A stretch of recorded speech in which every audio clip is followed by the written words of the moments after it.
Namun, dengan hero tebal yang dimiliki, ini butuh banget juga jawaban. Apakah Penetration. Dairot, jungler? Dairot. Dairot jungler untuk Sebenarnya banyak ya kalau penetration-nya. bicara dan mereka harus bisa menentukan pilihannya itu. Tapi ya Yuzong yang menurut gue di sini bakal punya faktor penting banget sih untuk bisa memecah tim fight-nya ya. Karena Black Dragon Form dia bakal bisa ada mungkin di samping dari Kajar atau bahkan dari Valentinanya. Untuk di garis depannya ini otomatis Yip-nya yang bakal harus dikawal secara habis-habisan juga. Dan pilihannya bakal jatuh ke Harit dan juga Ling ini dia.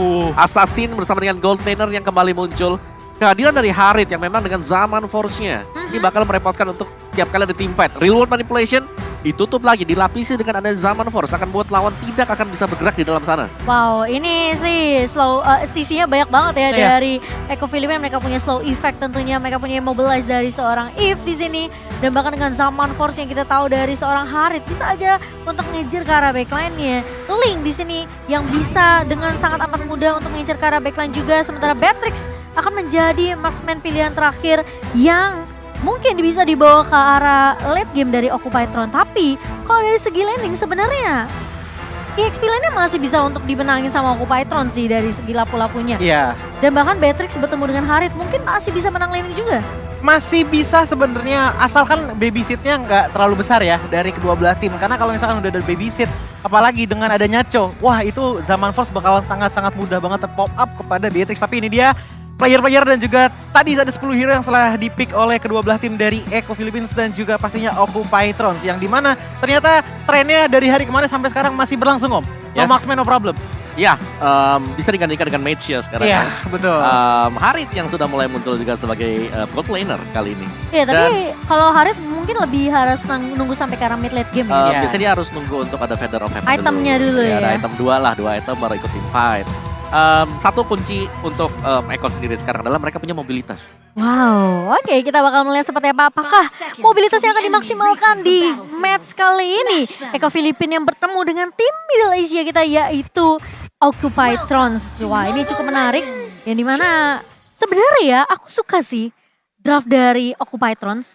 Mereka punya initiator dari Kaja. Mereka juga punya Valentina yang bisa ngopi. Mungkin ke arah If juga, reward manipulation di baris reward manipulation. Tapi eksekusinya ini bakal mulus nggak nih? Nah itu dia, pertanyaan besarnya adalah apakah nanti Fredrina ditendang lagi seperti di match sebelumnya? Nah Itu yang menjadi problem terbesar dari Fredrina dari arah early game-nya. Tetapi melihat kondisi seperti sekarang kita bisa melihat bahwa dari JP dan juga Sanji-nya pun masih agak bersantai juga di arah mid lane. Tapi walaupun sudah melakukan flicker untuk menuju ke arah belakang sana menghindari damage yang datang dari Chow dan juga Yu. Ya, dari kedua tim ini masih saling bermain berhati-hati banget ya. Tapi tadi nice play yang dilakukan oleh Sanji adalah berhasil untuk memaksakan penggunaan flicker sendiri. Jadi masih harus menunggu nanti untuk hampir menit yang ketiga. Ketika flicker akan aktif lagi bagi Kaze. Jadi masih sabar-sabar saja semuanya. Jadi tidak akan ada inisiasi sampai mungkin nanti juga dapetin level 4-nya ya. terlebih dahulu ya. Divine Judgment ini didapatkan oleh seorang Maro. Sementara rotasi dari tim Occupytron kali ini benar-benar coba untuk menahan pergerakan dari seorang Benny Cutie di area bawahnya. Meskipun kita tahu Harit sekarang memang lebih butuh ke arah item. Harus jadiin dulu itemnya, harus well farm dulu dari seorang Haritnya baru bisa 1v1 dengan marksman. Sementara Leo sudah mulai terlihat di area bawah. Jadi Benny Cutie bakal coba untuk menjaga positioning terlebih dahulu, ngecicil ngepok aja ke arah seorang Gado. Sementara JP udah bakal coba untuk memberikan backup jika dibutuhkan ke area bawah. Ya ini dia kekurangan ya dari Mage di arah mid lane. Pasti akan kalah dari segi range kecuali Farsha. Kalau kita ngomongin range dari Mage ya. Kalau kita ngomongin Harith melawan Beatrix. Seperti sekarang gimana? Lihat dari Gadonya. Dia langsung menggunakan Renner. Bener-bener ngambil poke aja damage-nya terhadap minion. Mengambil stealthy approach terlebih dahulu. Tapi pindah arah top lane. Karena Roman juga sudah mulai dipegang di tangan teman-teman dari Echo Philippines. Dan bahkan JP di depan sana mencoba untuk melakukan penahanan terhadap Maro.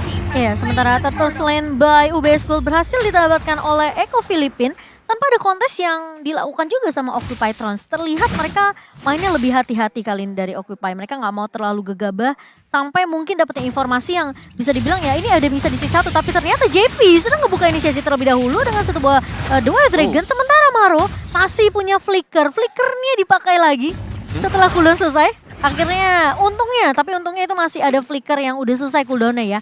Jadi Maronya tidak gampang di pick off. Ya, dengan penggunaan dari flicker tersebut berarti tidak akan ada kejutan ya dengan Divine Judgment. Meskipun memang Lagi-lagi ya. Divine Judgment-nya sudah siap.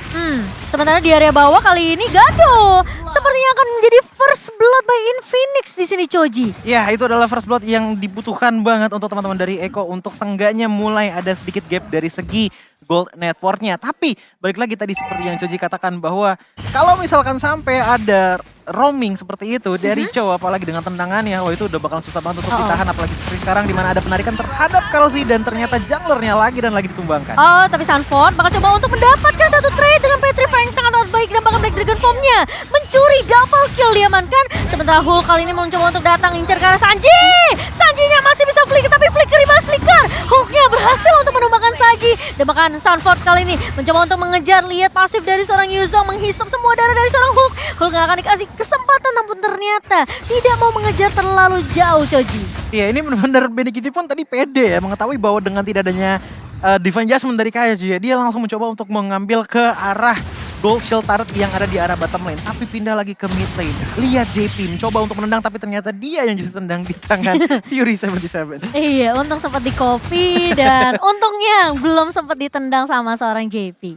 Ya, jadi masih ya ada pertukaran yang cukup berimbang, tapi secara makro play-nya Eko di sini mereka cukup unggul ya tadi. Iya. Karena melihat dari lapu-lapu yang berusaha untuk langsung melakukan backupan ke mid lane, ya ini masih bakal di mirror juga tadi oleh Sanford. Oke, tapi ada flicker, Maro. Tapi ternyata dari seorang JP berhasil untuk membackup dengan sangat baik. Dan bahkan Gado dibalikin keadaannya, di outplay balik oleh Eko Filipin Choji. Counter setup dilakukan di area bottom lane dan bahkan itu adalah distraction juga yang dimana Turtle has been slain oleh teman-teman dari Eko. Turtle slain by UBS Gold tentunya. 2 turtle didapatkan oleh Eko, ekonomi yang sangat baik di arah early-nya dan bahkan rotasinya ini bener-bener ditekankan kepada Benny cutie banget sih. Bahkan tadi ada beberapa momen di mana Beatrix itu bener-bener harus nge-solo dan bahkan di saat mereka dari teman-teman Occupytron ingin melakukan pressure terhadap Harit, justru mereka yang di outplay. Iya. Dia Iya. mau curi ke arah satu, malah ditendang balik kok. Ya, belum lagi dari harinya sendiri ini adalah pemberi efek damage-nya dia area juga kan. Iya. Jadi masih cukup besar. gitu. Tapi sabar kok, ada teamfight lagi dan kali ini Leo mencoba untuk ditahan terlebih dahulu di area depan. Kartiji ngebuka Tempest of Blade dan bahkan Leo tumbang kali ini. Sanji ngebuka satu body wall manipulation. Sementara backupannya agak sedikit terlambat dari Occupytron, bakal coba untuk mundur ngambil angka 1000. Sementara Maro mencoba untuk mencuri namun ternyata gagal dari sini. Oke, itu agak dejavu gak sih Ci? Dengan tendangan terhadap Fredrin lagi dan lagi. Tidak diberikan gameplay, bahkan di saat semua crowd controlnya sudah hilang. Ada knock-up dari Link yang membuat Leo langsung pulang ke base tanpa harus melakukan recall. Ya setuju sih, karena memang untuk Fredrin sendiri dia butuh 3 stack pasifnya dia untuk bisa mengaktifkan tauntingnya dia. Iya. Dan tadi hanya mungkin 1 dengan 2 stack, jadi belum ada taunting yang bisa dilakukan oleh Fredrin sendiri. Oke, tapi ini dari segi itemnya sih, dari untuk seorang Sanji udah jadi satu buah buku tentunya untuk bisa memberikan satu buah cooldown Betul, ya cooldown reduction ya kok. ya. SQ1 next item buat dia.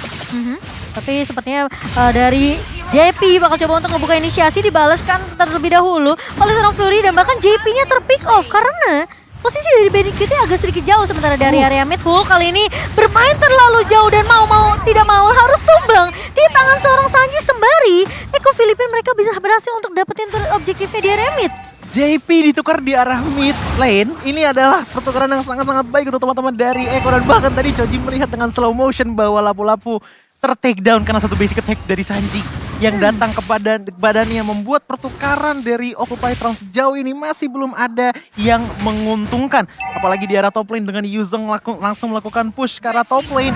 Sedikit demi sedikit, dari segi objektif ini makin banyak, apalagi seperti sekarang dimana dari kajanya langsung datang ke arah belakang sana. Flicker pun dilakukan oleh Maro, tapi sayangnya ternyata masih bisa kabur dari teman-teman Eko. Tapi Leo sudah mulai ke depan sana dan bahkan masih bisa dilakukan pengambilan turtle di tangan JP. Wow, dan kali ini lihat pemain-pemain dari Occupytron berusaha keras banget sih. Aku bisa bilang mereka berusaha keras banget untuk setidaknya dapetin satu momentum. Tapi kali ini Kaltizi bakal coba datang, Tempest of Blade mulai dibuka ke arah seorang Maro. Maro akan menjadi inceran utama dan lihat potensi dari Eko Filipin untuk melakukan teamfight sebenarnya ada, tapi mereka mau lebih bermain objektif. Dan bahkan kali ini Fury terkena slow effect dan bahkan di follow dengan cukup cepat saat mulai datang. Dan bahkan JP di Wave Dragon ke arah seorang Hulk karena yang diprioritaskan tumbang terlebih dahulu adalah Gado oleh seorang Sanford. Ya itu nice team play banget dari Eko ya, dimana follow up demi follow up terjadi satu demi satu dan membuat Occupytron semoga mau mereka harus terus untuk mundur ke belakang dan mereka tidak bisa kabur tadi. Dikejar secara terus-menerus, Saman Force dibuka juga dan Benny QT ini pelan dan pasti karena gengking kan selalu terjadi di arah dari gold lane. Oh iya. Itemnya lebih cepat selesai. Tapi jadi melihat sepertinya ada sedikit strat yang dibawa oleh Leo, di mana tadi teman-teman di arah bottom lane itu semua lagi pada team fight, tapi dia benar-benar solo ambil purple buff-nya Link dari Echo sendirian, dan bahkan setelah itu dia pun tidak melakukan roaming karena teman-teman dia justru ke atas untuk melakukan clearing wave. Wow, tapi ini kali ini dengan perbedaan net worth yang 7.000 ya. Iya. Kayaknya Link tanpa purple buff juga masih bisa untuk jadi eksekutor ya. Iya. Iya gak sih? Iya. Bener. Cap level ya yang memang terlihat sekali gitu loh, dan tiap kali ada misalnya serangan yang dibangun oleh Echo sendiri, mereka selalu memenangkan tim fight-nya. Iya. Jarang kalau kita lihat Echo ini dipulangkan oleh pemain-pemain dari Occupy Throne. Ya, dan bahkan aku bisa bilang Benny QT nggak harus terus-terusan kayak dia jaga positioning. Yes. Karena backup-annya tuh selalu datang, Coji. Iya, pasti selalu ada backupan, apalagi dari Sunford sih yang dari tadi selalu benar-benar nahan banget Break Dragon Form yang nggak untuk laning, tapi untuk mengambil Konsil? backline ke arah belakang dari Occupy Throne. Ada sedikit konsil dikeluarkan tapi masih belum ada inisiasi lebih lanjut dari Echo. Dan sejauh ini map control Echo ini sangat-sangat luas sih, Ci. Di arah 70-75% lah dari map control yang ada ini semuanya dipegang oleh Echo, dan bahkan untuk inisiasi Lord, jadi yakin dari Echo sepertinya udah mulai sangat-sangat pede, mengingat bahwa Sunford pun dari tadi masih belum tumbang, menandakan bahwa Sunford pun juga agak susah untuk ditumbangkan oleh teman-teman dari Occupy Throne. Ini kalau misalnya Maro bisa dapetin inisiasi yang cantik banget nih, ini buka konsil, coba untuk flicker kah, coba untuk nyurik satu, JP udah mulai terlihat, namun ternyata ditahan terlebih dahulu, terkena Terrify, JP tumbang kali ini. Namun Sunford mencoba untuk berusaha mendapatkan trade, Gado tumbang, dan bahkan damage dealernya tidak ada dari Occupy Throne karena pertukaran yang sangat amat menguntungkan untuk Echo sendiri. Tapi kali ini Occupy Throne masih mau coba untuk maksain team fight kah? Leo bercoba untuk menahan dia di belakang Sanji. Tidak jadi tumbang karena backup yang diberikan oleh Benny QT ngebuat seorang Sanji masih bisa survive, Coji. Iya, ini ada sedikit misplay sebenarnya dari teman-teman Occupy Throne dari Divine Justice-nya. Justru mengambil ke arah JP yang dimana ditukar dengan adanya Gado, itu bukanlah trading yang baik untuk teman-teman dari Occupy Throne, menghasilkan kepada zona yang sangat aman kepada teman-teman dari Echo untuk mengambil Lord Slain by UBS Gold. Oke, tadi kalau aku nggak salah lihat ya, JP itu nendangnya ke Hulk kan ya? Waktu di atas tuh. Iya, Leo. Oh, oke, tapi tertahan dulu kali ini. Ternyata ada Bio Trigger, dipasang Bio Trigger. Tapi ternyata Hulk mencoba untuk menahan di area depan, namun damage-nya udah terlalu sakit dari seorang Benny QT. Sementara tim fight-nya agak sedikit terpisah untuk Occupy Throne. Dua pemain hilang lagi-lagi, Gado 161. Ini udah susah sih. Dari Gadonya bener-bener gak dikasih space untuk main kok, Wawa. Ya, Gado benar-benar ditarget ya tadi. Ada Yuzong di sampingnya dia, ada Link di sampingnya dia, dan tanpa adanya escape, Flicker yang belum siap sama sekali, hampir bisa dipastikan dia akan tumbang setiap kali ada team fight yang terjadi. Ini Gado jadi kayak cewek serba salah. Mau kemana salah, mau kesini salah, bener gak sih? Benar. Apalagi sekarang di mana dengan adanya Lord di arah top lane udah mulai masuk, dan bahkan Real Operation juga di pop up. Dan di Wah, belakang sana ada Yuzongnya. Falcon Wah, juga, bagus 3 banget. player terkena smack up dengan sangat baik, dan bahkan Kalsi pun mendapatkan beberapa player dari teman-teman Occupy Throne. Dari Lordnya juga sudah mulai masuk, Cimomo. Dan kali ini lihat 3 pemain tersisa dari Occupy Throne. Zaman Force dibuka, Benny QT tidak tertahankan di area depan, sementara Leo mencoba untuk mendefense. Tapi kali ini dari Echo Filipina mereka berfokus terhadap base-nya, dan ini menjadi match yang benar-benar dinominasi oleh Echo Filipina. Wow. Occupy Throne. Mereka tidak berkesempatan untuk bahkan menyentuh satupun turret dari Echo. Tidak ada yang terkena damage kalau nggak salah. Correct me if I'm wrong, tapi tidak ada damage yang dikenakan kepada teman-teman dari Echo dari segi outer turretnya. Dan Echo, permainan dari arah early sampai ke arah late game, itu rotasi Om yang jadi selling point mereka. Ya, mereka punya rotasi, mereka punya mobilitas, mereka juga bisa memancing team fight. Dan team fight yang terjadi ketika ada kemenangan oleh Echo itu